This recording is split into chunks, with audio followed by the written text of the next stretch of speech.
doing?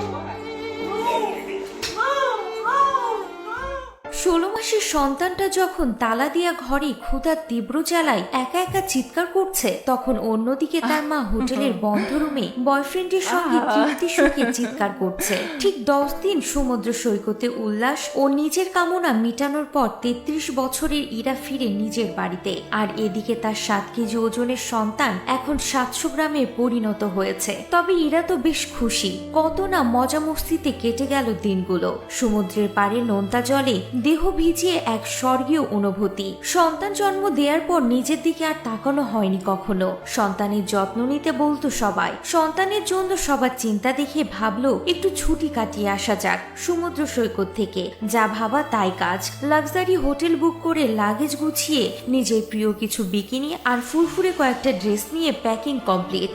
সঙ্গে নিল তার পছন্দের আইপ্যাড, দামি ঘড়ি ও পারফিউম। যাবার আগে কিছু ড্রাই ফ্রুটসও নিতে ভোলেননি। বেরোনোর 5 মিনিট আগে সবকিছু যেন আরো একবার চেক করলো। সে কিছু ভুলে যায়নি তো?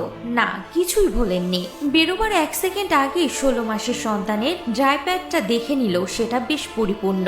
লাগেজ গোছানোর সময় সবকিছু নিলেও সঙ্গে নেয়নি তার সন্তানকে। না, এটা ভুলে নয়, ইচ্ছা করে সে রেখে গেল তালা বন্ধ করে তার একরত্তি শিশুটাকে। কাউকে জানানোর প্রয়োজনও মনে করলো না এই অবলা শিশুটি বাড়িতে একা থাকবে। যাই হোক, 10 দিন পর সে বাড়ি ফিরল। এই 10 দিনের সন্তান অনেকবার চেষ্টা করেছে নিজের প্রস্রাব খেয়ে অন্তত বেঁচে থাকার জন্য।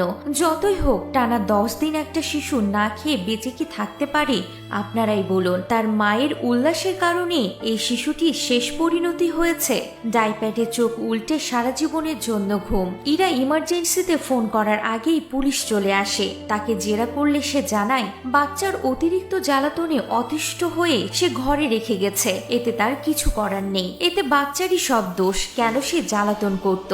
এই ঘটনাটি বিশ্বের সমস্ত মায়ের বুকটা কাঁপিয়ে দিতে 1 সেকেন্ডও সময় নেয়নি।